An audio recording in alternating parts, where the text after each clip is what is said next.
Bismillahirrahmanirrahim. On continue notre démarche. Après le rappel anatomique, maintenant on va voir un titre très important qui est l'anatomopathologie et les mécanismes de cette fracture. Donc premièrement, comme mécanisme, vous avez deux, toujours. Un mécanisme direct, c'est la chute sur le moignon de l'épaule. Donc voilà, chez un sujet âgé, on répète, il a la tendance d'avoir des fractures plus qu'une luxation. S'il s'agit d'un sujet jeune, ça nécessitera un traumatisme de haute vélocité ou bien un accident sportif pour avoir cette fracture. Donc sujet âgé, une simple fracture de sa hauteur ou bien une simple chute. Voilà le mécanisme, soit directement, soit indirectement. Par contre, sujet jeune, donc c'est un choc brutal, mouvement anormal, brutal du bras, donc soit un accident sportif ou bien un accident de la route, un accident de la voie publique qui est suffisant d'avoir une fracture au niveau de ce segment. Le violent traumatisme de la position du bras lors de la chute et la qualité des structures osseuses explique la diversité de ces fractures. Donc on a plusieurs fractures, bien plusieurs catégories. Premièrement, chez l'enfant, comme complication, vous pouvez avoir un décollement épiphysaire, atteinte du cartilage de croissance, et ça va avoir du retentissement grave sur la croissance du membre. On va voir ça avec détail dans le cours spécialisé sur les fractures de l'enfant. Sujet âgé, ce que vous êtes en train de voir à gauche dans l'illustration, l'os ostéoporotique, il casse souvent. C'est pour cela on a des fractures toujours. Faire la liaison entre luxation et fracture, on a une fracture chez le sujet âgé plus que luxation et l'inverse est juste pour le sujet jeune. Pour le sujet jeune, donc les éléments capsulo-ligamentaires, ils vont céder au premier plan. C'est pour cela fréquence de luxation qu'une fracture pour le sujet jeune. Donc les fractures chez les sujets jeunes, ils nécessitent un traumatisme de haute énergie, accident de circulation ou bien un accident sportif comme vous avez vu dans la plaque précédente. Donc ça c'est premièrement pour l'aspect ou bien la lésion anatomopathologique, le mécanisme.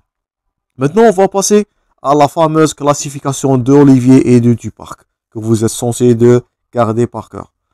Donc cette classification, notez-vous bien, elle n'est pas basée, si on va vous poser la question, elle n'est pas basée sur le nombre et le type de trait des fractures, comme vous avez vu dans le cours concernant les généralités sur les fractures.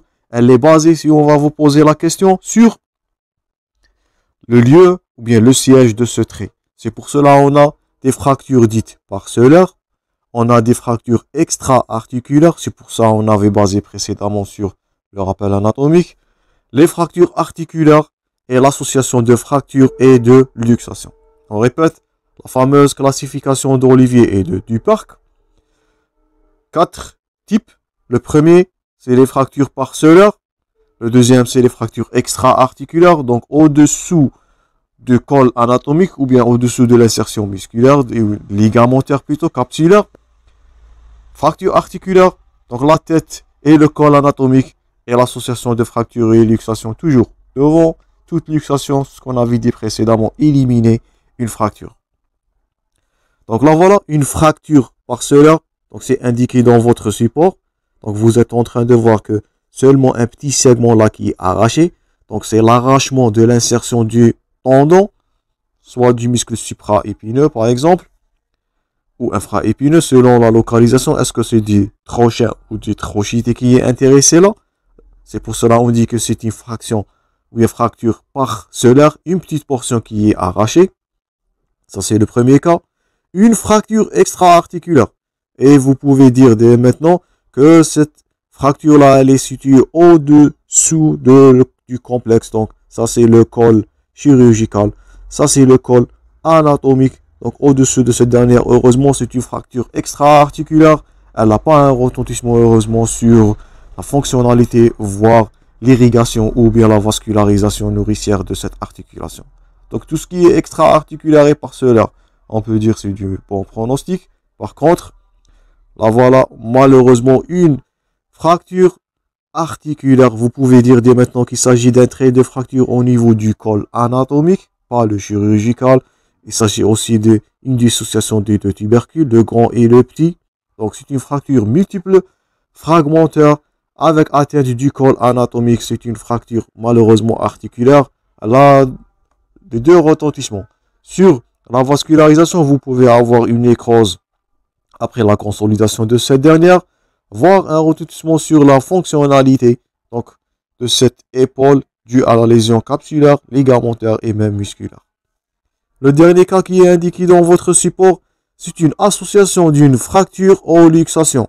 Donc vous pouvez dire dès maintenant qu'il s'agit d'une luxation en antérieur. J'espère que vous vous souvenez du premier cours concernant les luxations de l'épaule. Donc une tête qui est pas habitée ou bien qui l'a déplacée de la cavité glénoïdale, elle est située en inférieur, en antérieur. C'est une luxation en antérieur, 95% associée avec des fractures. Et c'est la plus grave parmi ces 4 fractures.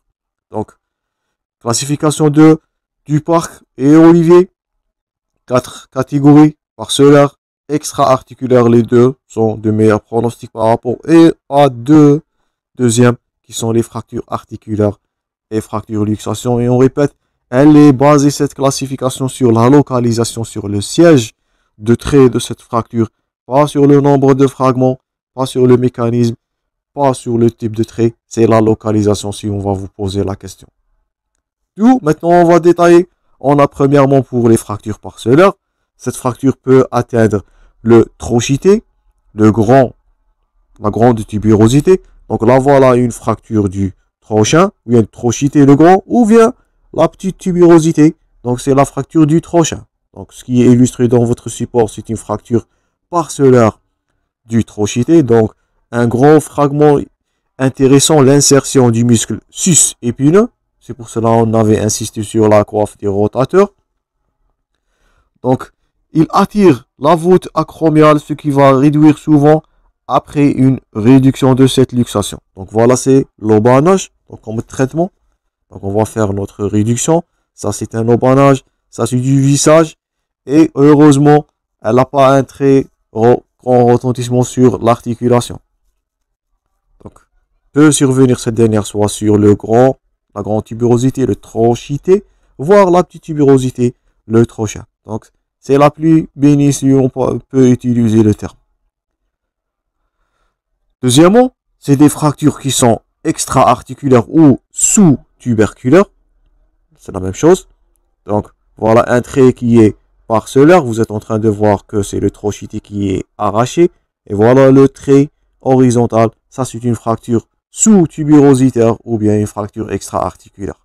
Donc, elle peut survenir, je répète, au niveau du col chirurgical le plus souvent. Pourquoi? C'est une zone de faiblesse. Vous allez voir ça lorsqu'on va avoir le cours concernant les fractures de l'extrémité supérieure du fémur. Donc, les trames, bien les travées là, ils sont faibles au niveau de cette structure.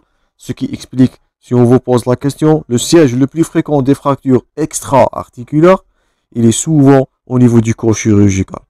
Donc le trait, il peut être horizontal, il peut être oblique, il peut passer à travers les deux tubérosités, il va séparer les deux fragments. Donc vous allez noter une extrémité supérieure et la diaphyse, c'est le lieu de cette trait-là. Donc une séparation entre l'extrémité supérieure et la diaphyse.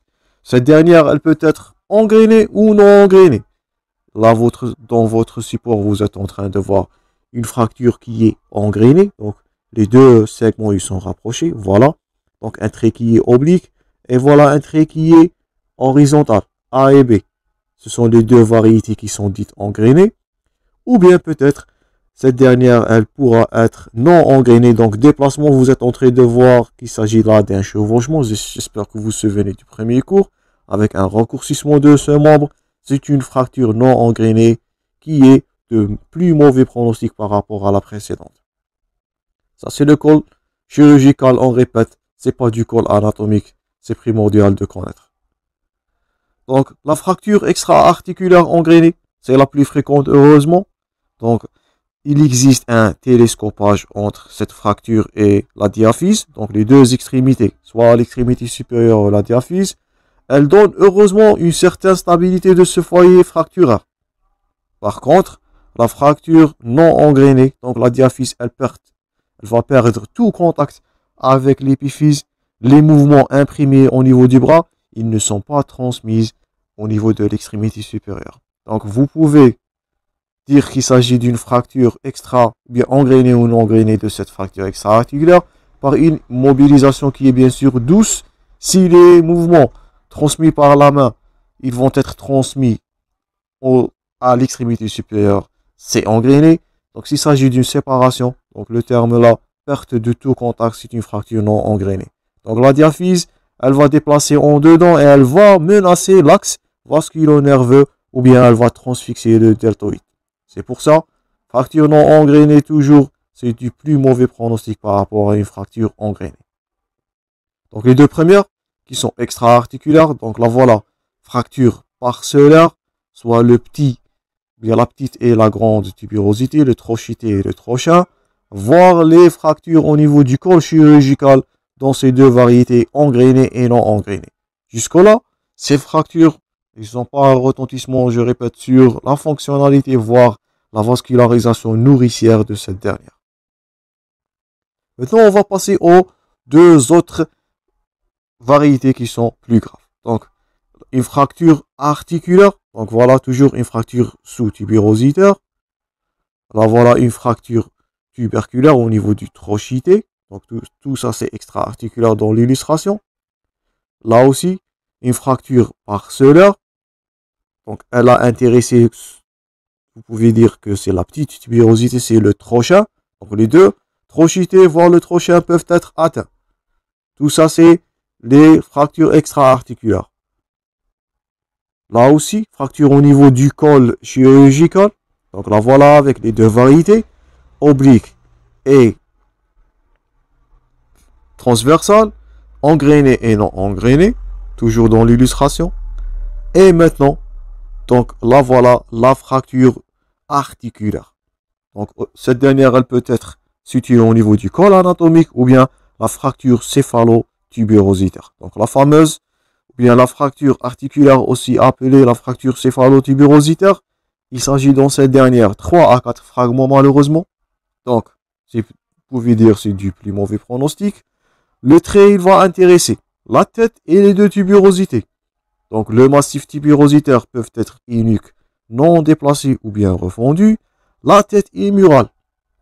La tête humérale, elle est désolidarisée du massif tubérositaire. Elle peut être engrainée sur la diaphyse ou bien libre. On peut dire qu'il s'agit d'une fracture qui est énucléée.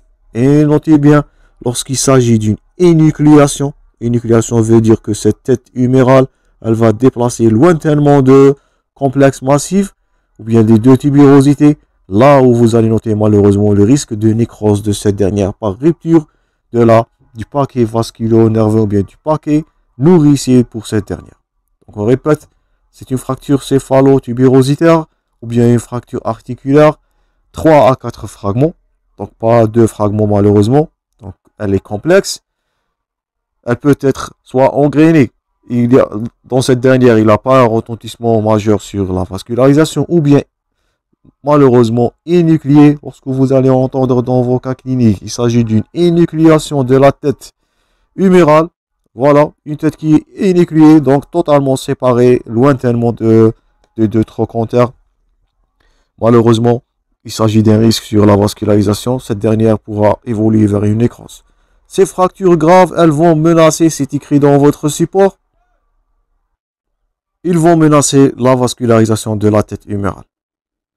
Donc, ce qui caractérise la fracture céphalo-tubérositaire, donc 4 fragments concernant la classification de NIR, c'est la plus fréquente, un fragment céphalique, des fragments diaphysaires ou bien 1 ou 2 fragments tubérositaires. Le risque là, si on vous pose la question, c'est la nécrose. Voilà dans l'illustration une fracture articulaire ou bien céphalo-tuberculaire ou bien tubérositaire. Donc, un fragment, vous pouvez dire là, c'est la tête. Malheureusement, elle est énucléée, elle est lointaine. Voilà le diaphyse et les deux fragments des deux tubérosités, le trochité et le trochin. Fracture complexe, déplacée si cette dernière elle est énucléée comme illustré là, c'est un exemple d'une fracture énucléée. Malheureusement, cette tête, elle risquera d'avoir une nécrose après la consolidation. Dernièrement, la dernière variété qui est la plus grave. Donc, c'est une fracture associée à luxation. donc fracture et luxation. Donc heureusement, elles sont rares. La tête humérale, elle n'est plus en contact de la glène, donc totalement lointain de cette dernière. Elle est luxée en avant ou en arrière. Cette luxation, elle peut concerner une fracture articulaire ou une fracture extra-articulaire, les deux. La tête luxée, elle peut rester engrainée de la diaphyse ou non engrainée. Donc lorsqu'on dit engrainée, libre et nucléée, c'est une compromisation ou bien la vascularisation, elle va être compromise. Voilà à gauche dans l'illustration une encoche céphalique en antérieur ou bien une association de fractures avec luxation. Donc vous pouvez dire que la tête là, elle est luxée en antérieur, multiples fragments, mauvais pronostic pour la vascularisation. Heureusement que cette dernière, elle est la moins fréquente ou bien elle est rare.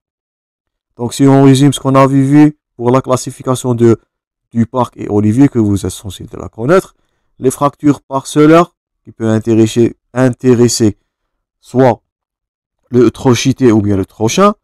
La deuxième, ce sont les fractures extra-articulaires, donc qui sont heureusement sans retentissement sur la vascularisation, pas de nécrose, pas de retentissement sur la fonctionnalité de cette articulation. Donc les deux premières là, c'est du bon pronostic, mais malheureusement, fracture articulaire, c'est des mauvais pronostics concernant la fonctionnalité, lésions multiples ligamentaires, musculaires et osseuses et articulaires. En association, lorsqu'il s'agit d'une énucléation désengrainée, donc faites attention, c'est du mauvais pronostic deuxièmement pour la vascularisation nourricière et le risque de nécrose.